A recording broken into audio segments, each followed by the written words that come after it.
Welcome to the Talent Optimization Podcast, the go-to podcast for CEOs and HR professionals wanting to bridge the gap between the strategy and tactical implementation of talent optimization within their organizations.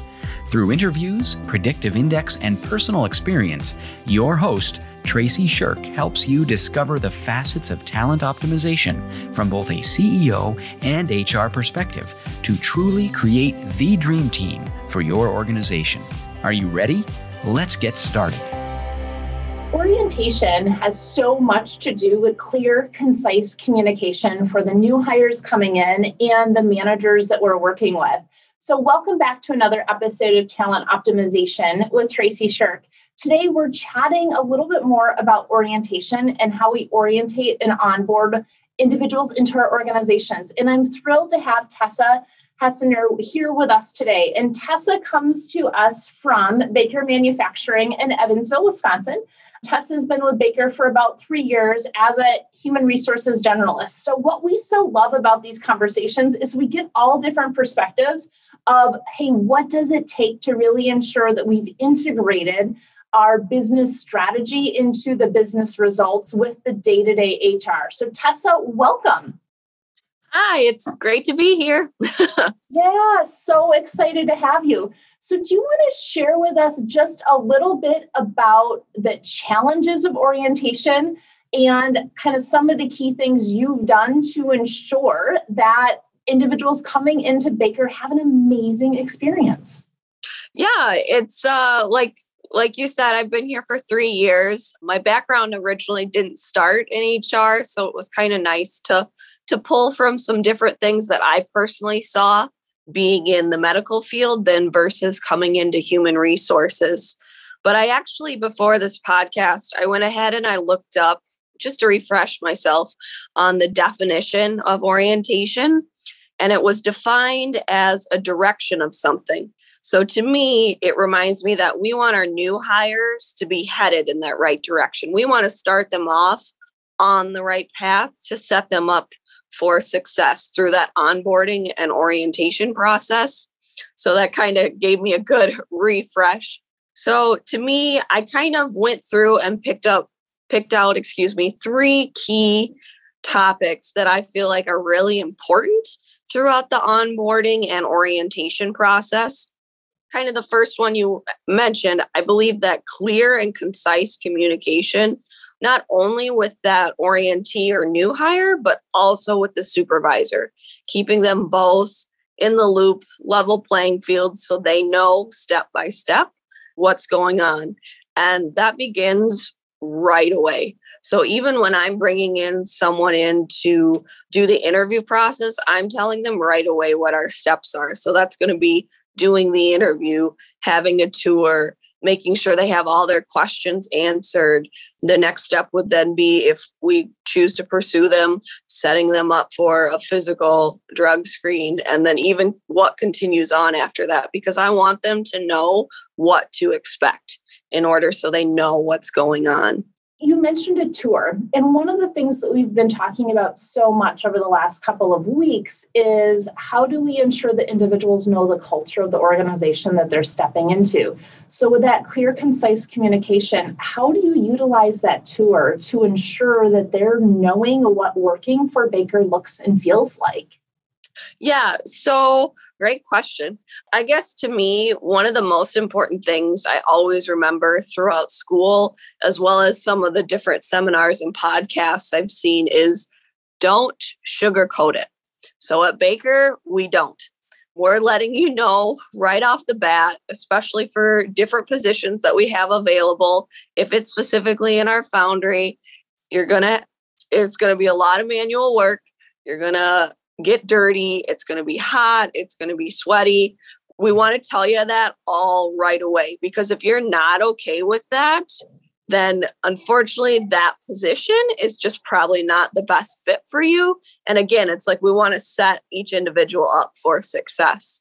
So once we get that past that point and the people say, okay, I think you telling me that off the bat, I think I can handle that. And then we go, okay, so now I have a great bunch of supervisors who work with me here. So then they'll go ahead and give that tour And most of it is just that visualization of actually seeing the process, because most individuals haven't been in the foundry, but then as well as sitting them down, explaining the situation, them knowing kind of the ins and outs of each position real briefly. So then they can see, okay, well, maybe that one's not the best fit for me, and different things like that we try to do. So I love that you're building that trust immediately of, you know what, we're going to tell you what's happening and have that really clear communication. But also you're including your managers and your supervisors immediately in the process so that they can start to immediately build that relationship as a part of that process. Awesome. And so, when you look at, all right, so they've done the tour, they have the offer. So then what does that, structured orientation process look like?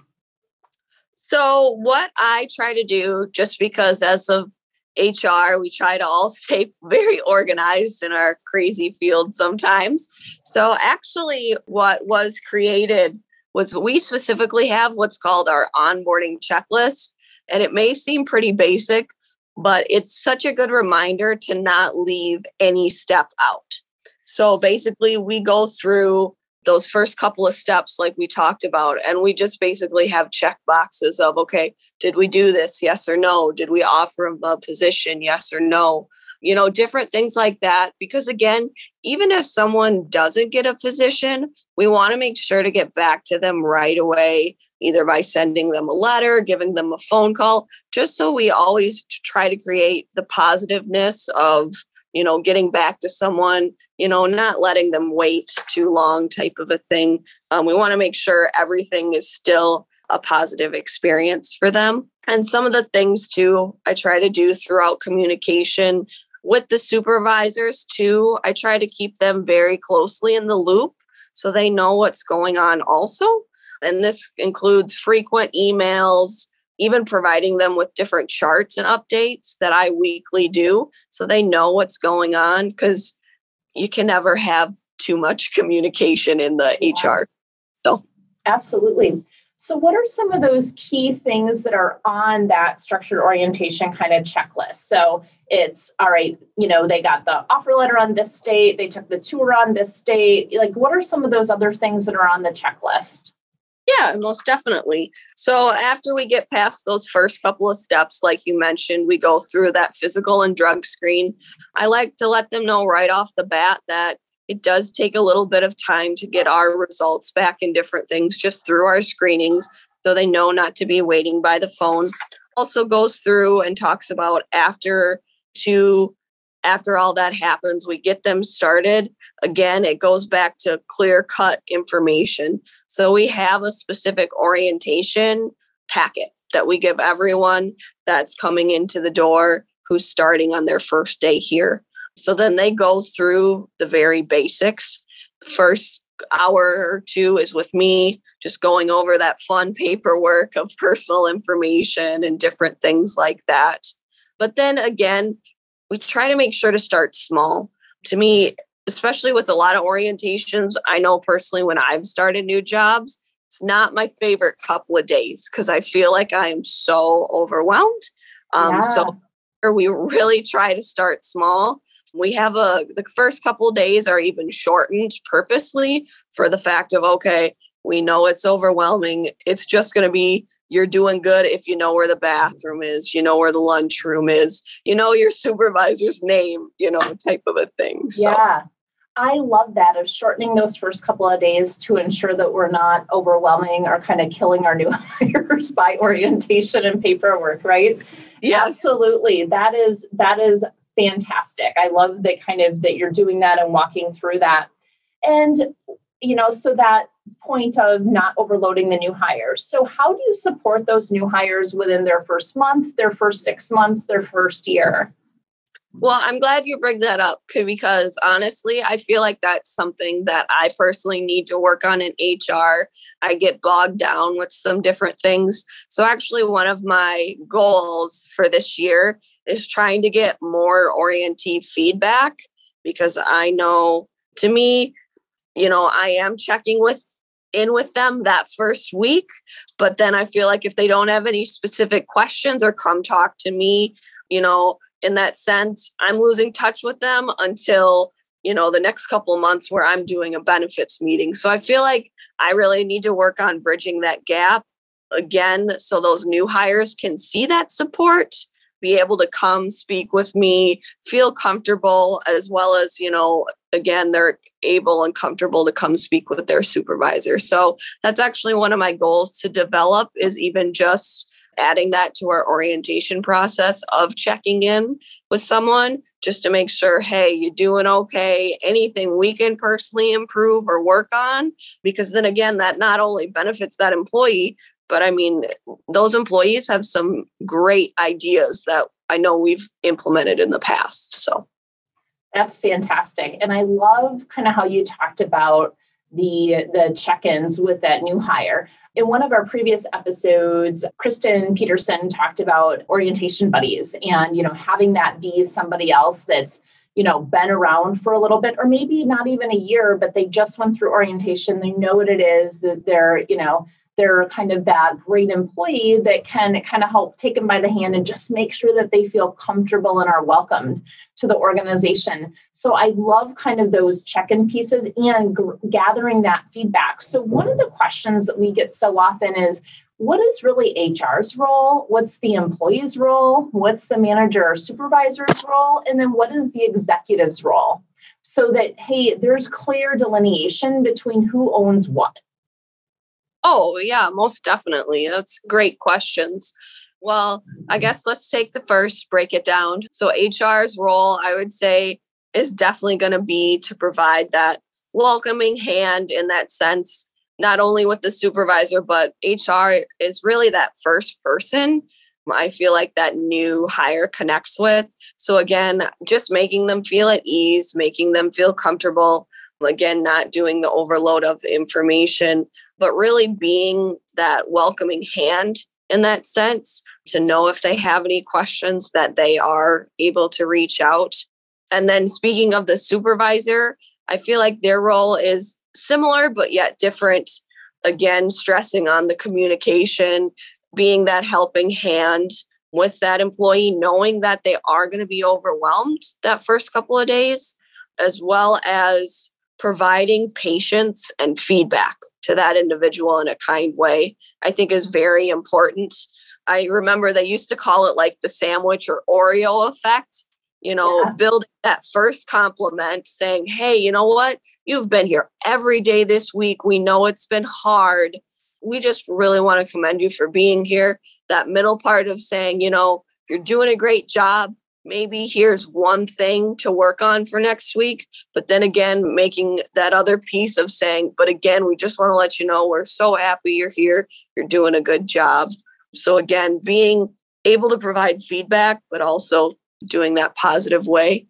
And then for the employee's role, I guess I would just say keeping an open mind, knowing that it's okay to feel overwhelmed, but also being able to express yourself when you say, hey, okay, I do need to ask a question. I need to take a step back. And then for the executive, I would say support is so key, because if we don't have the support of the executives for orientation, as well as creating that open door, having the retention, things can unfortunately go downhill from there. So again, creating that safe space, as well as remembering that, doing all these check-ins, all this training may seem expensive at first, but really in the long run, it really is a cost saver, because going through employee after employee when you don't have a good onboarding or orientation process is honestly way more costly in the long run. Is that what has you pull your hair out at times, Tessa? Sure it does. Definitely be a challenge sometimes, but it's always, I feel like HR, you always just have to roll with the punches and be positive. So yeah, absolutely. And, when you know what those goals of your executive team are and the goals of the organization, you can work in tandem to really meet those. Those were some fantastic takeaways. Thank you so much.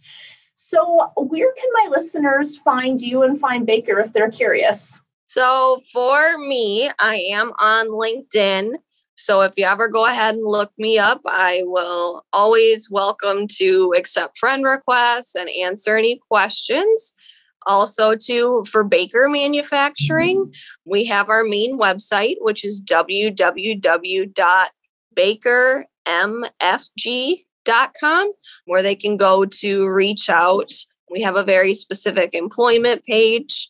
Also, it will direct you to our specific HR email. So if you ever have any questions or, again, just want to directly reach out to me, just feel free to do so. I really enjoy hearing what other people have to say as well, getting feedback, because everyone does things in a different way, and it just shows that different ideas work. And I'm always up to implement a new great idea. Awesome. Thank you so much for sharing that. So with that, thank you for being with us here today. And this does conclude our kind of chatting about onboarding at this point. So join us for our next episodes as we look at how do we support our managers to be successful in leading the teams that they're specifically leading. So we hope that you will join us for that, and have a great rest of your day. Thank you for joining us on this episode of the Talent Optimization Podcast. You'll find more tools and resources for CEOs and HR professionals looking to bridge the strategies versus implementation gap of talent optimization at elevatedtalentconsulting.com. We've also created a free, valuable resource for you to begin bridging the gap called the Talent Optimization Foundation Membership Program. You can access it for free at elevatedtalentconsulting.com/foundation. Be sure to tune in next week for another episode to learn more about talent optimization and creating a dream team for your organization.